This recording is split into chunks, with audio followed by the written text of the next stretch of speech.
Hello everyone, আসসালামু আলাইকুম। কেমন আছেন আপনারা সবাই? আশা করি ভালো আছেন। আমি অ্যাডভোকেট হালিমা আক্তার পমা।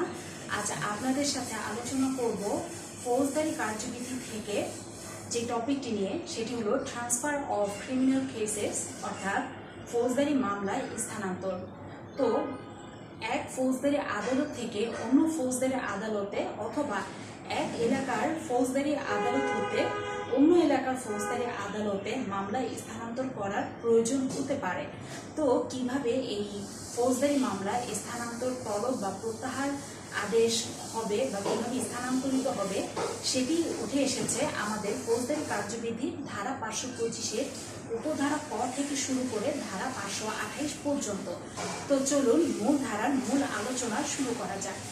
ফৌজদারি কার্যবিধির অধীন ধারা 525-এর উপধারা ক এখানে বলা আছে, আপিল বিভাগের ফৌজদারি মামলা বা আপিল স্থানান্তরের ক্ষমতা।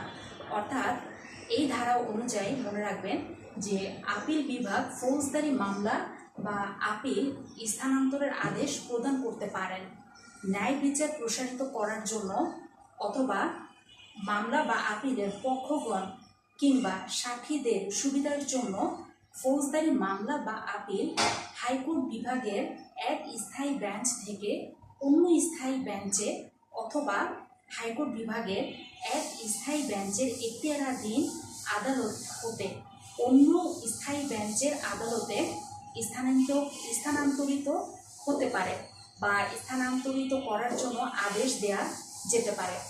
তো এই হলো ধারা 525-এর উপধারা ক এর পূর্ণাঙ্গ আলোচনা, এবং এই ট্রান্সফার অফ ক্রিমিনাল কেসেস সম্পর্কিত আরও যতগুলো ধারা আছে অন্য সবগুলো ধারা নিয়েও ক্লাস পার্ট 2 এবং পার্ট 3 নিয়ে আপনাদের সামনে হাজির হব। তো কেমন লাগলো আজকের ক্লাসটি?